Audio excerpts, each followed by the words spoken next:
अस्सलामुअलैकुम व्यूवर्स, कैसे हैं आप सब लोग। उम्मीद है कि आप सब खैरियत से होंगे। आज मैं आप लोगों के लिए लेकर आई हूँ जो कि दलिए की रेसिपी।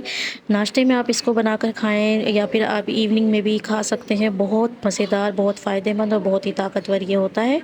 चलिए जी स्टार्ट करते हैं। बिस्मिल्लाहिर्रहमानिर्रहीम।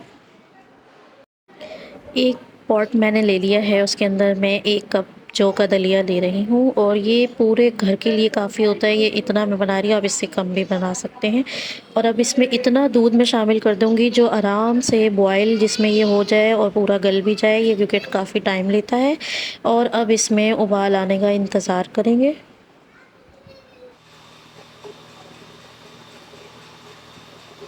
ये देखें, इसमें उबाल आ गया है। इसको हल्की आंच हम कर देंगे और इसको आप पकने के लिए छोड़ दें। और इसके बाद आधा घंटा आपने इसको कुक करना है कवर करके, उसी में ही ये गल जाएगा। और ये फिर बहुत ज़्यादा हो जाता है उबल के, इस चीज़ का आप खास ख्याल रखें। और फिर इसमें और ज़रूरत हो तो आप दूध शामिल कर सकते हैं। आधे घंटे बाद मैंने इसको अनकवर किया है, ये कम्प्लीटली गल चुका है और ये देखें साइज़ में भी डबल हो चुका है। और इसके अंदर और आपको जैसे दूध की ज़रूरत हो तो आप शामिल कर सकते हैं। और इसका दाना भी आप ये चेक करें, बिल्कुल ये सॉफ़्ट हो जाता है। ये देखें इस तरह से ये टूट जाएगा और बिल्कुल दलिए नुमा इसकी शक्ल हो जाती है।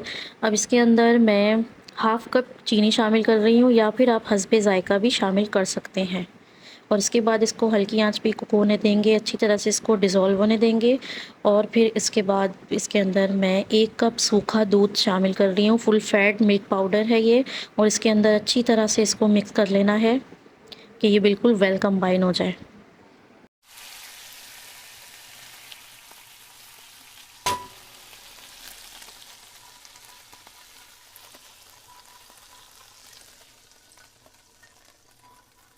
इसी के साथ ये बिल्कुल तैयार हो चुका है। इसकी फ्लेम ऑफ़ कर देंगे। इसके बाद आप इसको स्टोर करके ठंडा करके फ्रिज में भी रख सकते हैं।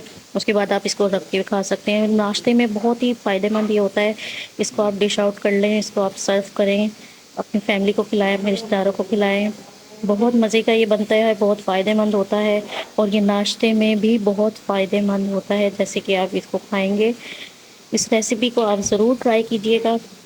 इसके बाद इसके ऊपर मैं थोड़े से ड्राई फ्रूट गार्निश कर रही हूँ। बहुत मज़ेदार ये बनता है, आप ज़रूर इसको ट्राई करें। इस रेसिपी को ज़रूर लाइक करें, वीडियो को ज़रूर लाइक करें। बताइएगा ज़रूर वीडियो आपको कैसी लगी। दुआओं में याद रखिएगा। Thanks for watching the video. मिलते हैं आप सबसे इंशाल्लाह नेक्स्ट वीडियो में। जब तक के लिए अल्लाह हाफ़िज़।